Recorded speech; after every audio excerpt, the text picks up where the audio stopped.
Olá, meus amigos e minhas amigas, tudo bem com vocês? Eu sou Gustavo Eugênio do CGE Consultoria e Estudos Jurídicos e hoje eu estou aqui de volta para dar continuidade a essa série de vídeos voltados para algumas profissões. E no vídeo de hoje eu vou continuar conversando sobre aplicativos, só que dessa vez eu quero conversar com vocês sobre motorista de Uber e, por que não, outros aplicativos.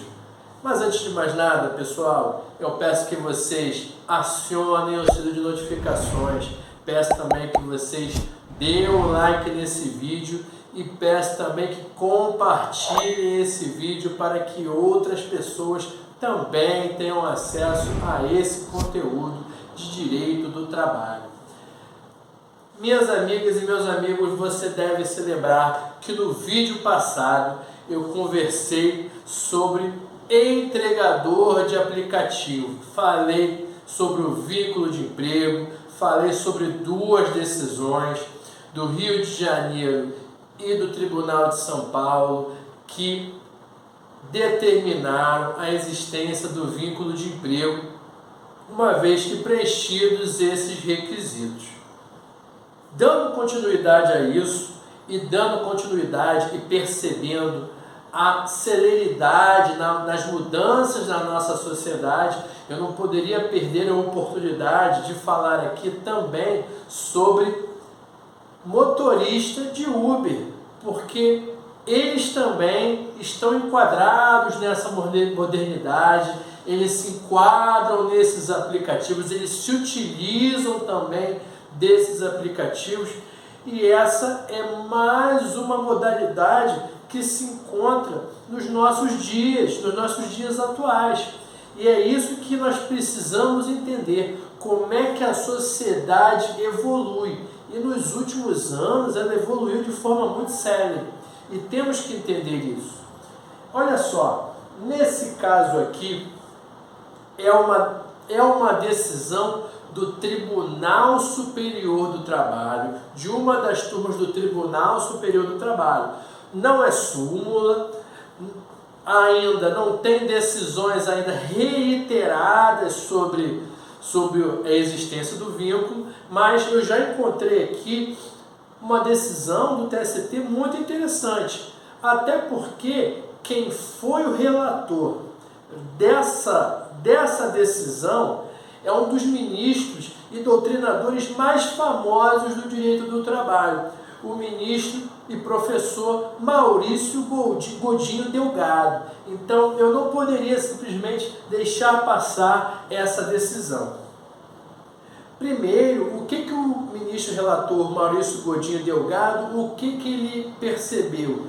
Ele percebeu que esse processo, essa decisão e esses julgados ligados a motorista de Uber, motorista de aplicativo, ele deveria ser avaliado com um cuidado muito maior, porque ele percebeu que estamos num momento de evolução e que a decisão que fosse tomada ali, ela não poderia ser simplesmente baseada nas regras tradicionais de direito do trabalho. Ela teria que ser avaliada e chegada a uma decisão com base sim nas normas e doutrina do direito do trabalho, mas também percebendo a evolução da sociedade, a evolução das novas tecnologias aplicadas.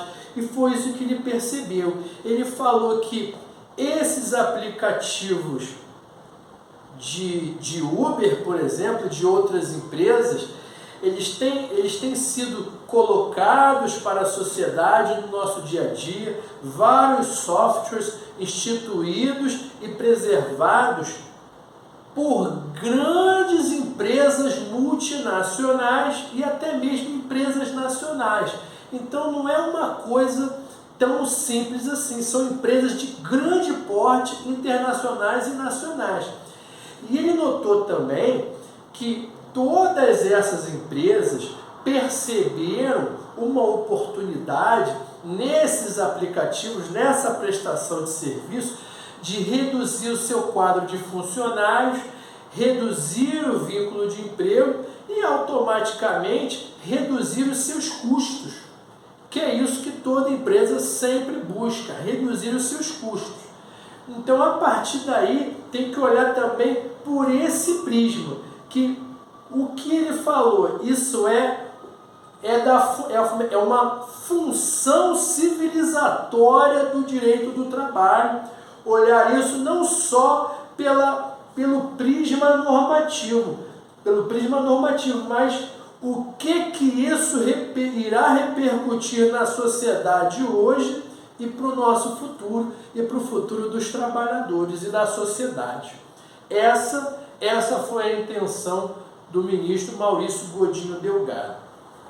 E no caso em questão, ele detectou que um motorista de aplicativo dessa empresa, o que aconteceu? Ele trabalhou por alguns meses, trabalhou por apenas 2 meses, ele fez um contrato, ele fez um cadastro individual, ele comprou um automóvel nos moldes determinados por essa empresa de aplicativo, trabalhou esses 2 meses, trabalhou de segunda a sábado, 13 horas por dia, 78 horas semanais, e no 3º mês ele foi desligado de forma imotivada.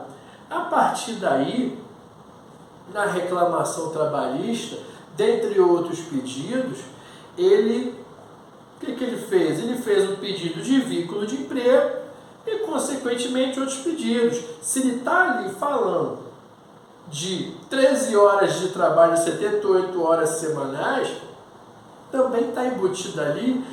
É fácil nós detectarmos um pedido de horas extraordinárias, por exemplo, porque não até o intervalo intra-jornada. Será que esse pessoal de aplicativo tem tempo para almoçar?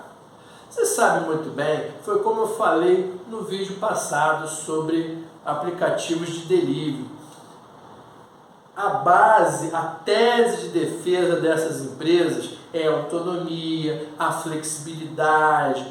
Os próprios motoristas, nesse caso, eles fazem os seus horários. Essa é a linha de raciocínio deles. Mas na prática, nós sabemos que nem sempre funciona dessa forma. Então, isso merece ser avaliado. E segundo o professor Maurício Godinho Delgado, no caso em tela, desse motorista do município de Queimados, aqui do Rio de Janeiro, foram encontrados todos os requisitos do vínculo empregatício. Ele começou já dizendo o seguinte, ele usou a expressão subordinação algorítmica. Você lembra que no vídeo passado eu falei que o iFood se utilizava de uma plataforma e essa plataforma trabalhava com um algoritmo que determinava quais funcionários, quais pessoas iriam fazer as entregas, quais seriam a remuneração, tudo era calculado pelo algoritmo. E ele já detectou isso aqui, o professor Maurício Godinho Delgado detectou isso. Essa subordinação algorítmica, chegamos a um ponto, ele mesmo fala, chegamos a um ponto da sociedade que essa subordinação algorítmica, ela não foi prevista pelo legislador. Chegamos a um ponto da tecnologia muito longe, muito maior. Antigamente nós conversávamos sobre controle de ponto. Controle de ponto, mas não, ainda tem casos na Justiça do Trabalho, pessoal, de controle de ponto feito à mão. Na melhor das hipóteses, por biometria. Chegamos a um momento evolutivo de algumas empresas de telefonia, de TV por assinatura, que muitas vezes o controle de ponto é pelo celular, quando ele entra no aplicativo. Eu prestei serviço para uma empresa certa vez de telefonia, terceirizada de uma outra empresa muito famosa, que o ponto era marcado via orelhão. Tinha um orelhão na sede da empresa, todo mundo chegava lá, fazia uma ligação com um determinado número, botava o número de matrícula quando entrava e botava o número de matrícula quando saía. Isso há 6 anos já era muito moderno. Biometria, botar o dedinho ali já era moderno. Agora chegamos ao ponto que esse algoritmo prevê a rota, prevê a satisfação do cliente, e você sabe muito bem que isso existe. Você dá nota quando você pega um motorista de aplicativo, seja ela qual for, você dá nota, e tudo isso é calculado no algoritmo. Então, o TST percebeu isso. Então, é muito mais do que as simples normas de uma CLT que foi elaborada lá em 1943. Além disso, foi percebida a habitualidade. Pelo quê? Pelo próprio controle do aplicativo, tanto pelo algoritmo como controle do aplicativo. Esse controle previa a não eventualidade. O motorista estava sempre lá, logado no aplicativo, e automaticamente ele era controlado. Além disso, pessoal, a onerosidade. Diferentemente dos entregadores de delivery, aqui esse aplicativo ele paga por entre 70% a 80% da corrida realizada pelo passageiro. O passageiro vai lá, paga, e ficou estabelecido entre o motorista e essa empresa, dependendo do caso, ele pagava um valor de 20% ou de 30% para se utilizar desse aplicativo. E era isso que a empresa tentava alegar. Não havia vínculo de emprego, porque foi o motorista que buscou a empresa para se utilizar desse aplicativo. Sempre com aquela linha de raciocínio defensiva de que a empresa de aplicativo estava apenas ali para conectar dois interessados, o motorista e o passageiro. Mas o que não é falado pela empresa do aplicativo é que o motorista ele tem que seguir os rigorosos padrões estabelecidos pela empresa. Se você conversar com esses motoristas de aplicativo, você vai saber que você tem que comprar carro tal, senão você não é aceito. Esses carros, na maioria das vezes, estão divididos, estão escalonados. Carros de determinada característica vão para um grupo, outros carros vão para carros mais de luxo, ou X, ou Comfort, qualquer que seja a nomenclatura, ou a empresa, porque essas empresas elas têm características parecidas, padrões parecidos, mas os nomes naturalmente são diferentes. Então, um carro luxo, ele vai para o X, ou então ele vai para o Comfort, né? Estou dando aqui exemplo de duas empresas que eu me utilizo. Já os carros mais simples, eles vão para um outro padrão mais baixo. São padrões determinados pela empresa, que o motorista ele não tem o livre-arbítrio de decidir. Quem decide é a empresa, senão ele não se enquadra. Além disso, o que acontece? Por que ele recebe 70% ou 80%? A empresa de aplicativo, tal qual as empresas de delivery, elas transferem o risco da atividade. Só que, pelo menos aqui na empresa de aplicativo, ela entende que, a partir do momento que ela transfere todos os riscos, ela entende que o motorista paga pedágio, ela entende que o motorista tem o custo de manutenção, ela entende que o motorista pode ter vários outros gastos, então ela oferece esse valor de 70% ou 80%. Perceba aqui, pessoal, essa é a grande realidade da vida, minhas amigas e meus amigos. A grande realidade é dura, dói, mas é triste. Em regra, isso não é uma... tem as suas exceções, mas ela trata as pessoas conforme o seu padrão social. Talvez ela perceba que os motoristas de aplicativo têm um padrão social diferente, então ela trata de forma um pouco melhor. Já os entregadores, talvez por terem um padrão social inferior, ou estudo, ou qualidade de vida, por qualquer motivo que seja, eles jogam lá para baixo o valor, porque sabem que as pessoas vão aceitar. Além disso, pessoal, temos aqui, foi encontrado também pelo ministro Maurício Godinho Delgado, pessoalidade. E por que pessoalidade? É realizado um cadastro individual. Esse cadastro individual ele é avaliado pela empresa.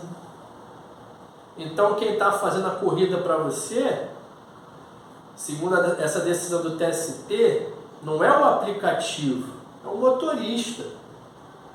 Além disso, terminei aqui com pessoa física. Pois foi como eu disse, não é um aplicativo que está fazendo a prestação de serviço, é uma pessoa física.